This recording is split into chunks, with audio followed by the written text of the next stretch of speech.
Claims that much of that agreement was decided on months ago. Here with us now to talk about this and more is Democratic Senator Chris Coons of Delaware. He is a member of the Judiciary and Foreign Relations Committees. Senator, great to have you here in studio. Great to be with you again. Are you willing to give President Trump any credit for avoiding tariffs and for striking this deal with Mexico?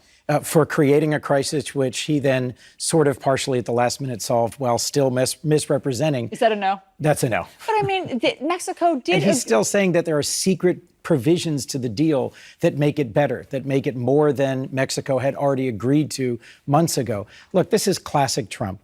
Spinning up a conflict that fires up his base, but that destabilizes one of our critical alliances. Mexico did agree to send more National Guards people to the border, something now to the tune of 6,000. They also agreed that they would act in a faster and more aggressive fashion. Mm-hmm. Isn't that a change? We do have a real border crisis, and we do need to work in a bipartisan way to provide humanitarian relief and to fix our broken immigration system. But I'll remind you, Allison, it was exactly President Trump who blew up a bold bipartisan deal that we in the Senate had worked very hard on almost a year ago. I remember. But just on this one thing, you think that this was all not manufactured. I'm just talking about the negotiations. Mm-hmm. You think that this was all performance art, that the foreign minister of Mexico flew with his team to Washington, D.C. and engaged in 11 hours of negotiations on Thursday and Friday, all for artifice?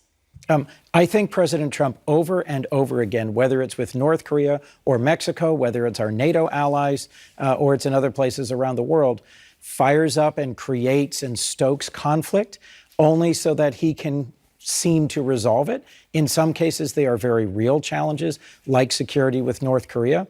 But the ways in which he fires it up through Twitter and then falsely claims to have solved it, as he did with the Great Handshake Summit with Kim Jong-un in Singapore, or in this instance, I think is a consistent pattern.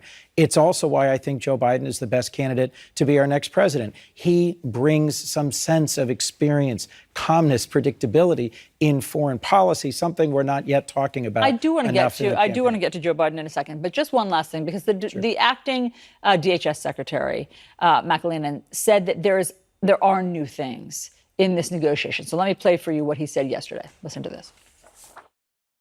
All of it is new. I mean, we've heard commitments before from Mexico to do more on their southern border. The last time they deployed down there, it's about 400 or 500 officers. This is more than a tenfold commitment to increase their security in Chiapas. That's where people are entering from Guatemala in southern Mexico. He's not telling the truth? When he says all of it is new, he's not saying all of it just got secured on Friday because of the threat of imminent tariffs.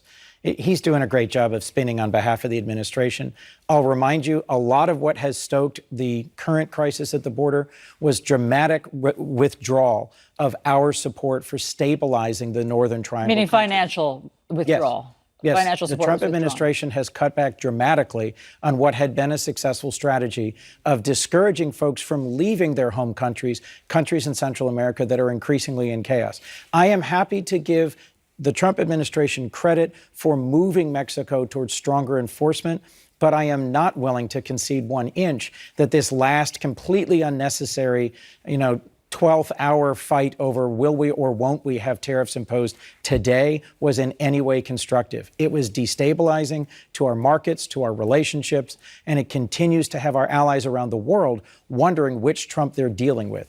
Okay, I want to talk to you about former VP Joe Biden, who, of course, you have come out to endorse. Last week, he changed his long-held position on the Hyde Amendment, and it sounds like from the reporting, you played a role in getting him to see it differently. Can you just tell us about the conversation that you had with him? Well, Joe Biden didn't need to hear from me or from any other advisors to look at where we are today and just how much it has changed. I'll remind you, any of us who serve in Congress have voted for the Hyde Amendment because it's been a part of the budget package that keeps the government open year after year after year. For a long time, the understanding was Roe versus Wade is the law of the land, and there is robust federal funding for women's access to health care, but the Hyde Amendment prevented federal funding of abortions. What has changed and changed dramatically is this president, President Trump, who has appointed a record number of anti-choice judges, not just the Supreme Court, Circuit Court, District Court. And then in recent weeks, we've seen a whole raft of states, including Georgia, where the vice president was speaking, pass anti-choice laws that are extreme. But didn't you have to impress that upon Joe Biden? Because the day before your conversation with him, he said publicly he supported the Hyde Amendment. He didn't need me to persuade him. Joe is absolutely clear that since Roe versus Wade became the law of the land, he has been a tireless advocate for women's rights, but then why the day including before did he access to support? reproductive What care. changed in 24 hours? What I think changed was a misunderstanding about what his position really is. If you asked me on a previous interview, Chris, have you supported the Hyde Amendment? To be truthful, I'd have to say I have voted for it. I have voted for it over and over again. Any of us who serve in the Senate, Senator Warren, Senator Gillibrand, Senator Booker, all of us have had to vote for it to keep the government open. But so Joe Biden didn't know that he no longer supported it?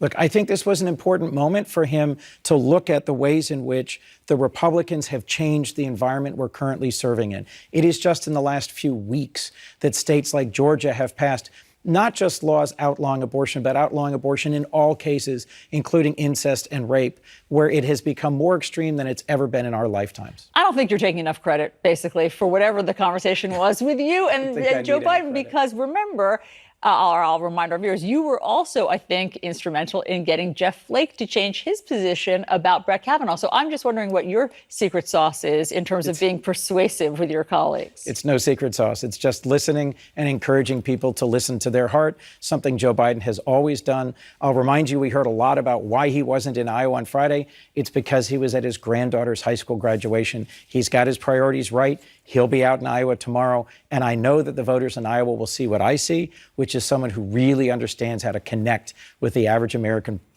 voter. He has a good friend in you. Senator Chris Coons, thank you very much. Thank Always you. great to have you in studio. John. All right, thanks, Allison. One dead, several hurt in this crane collision.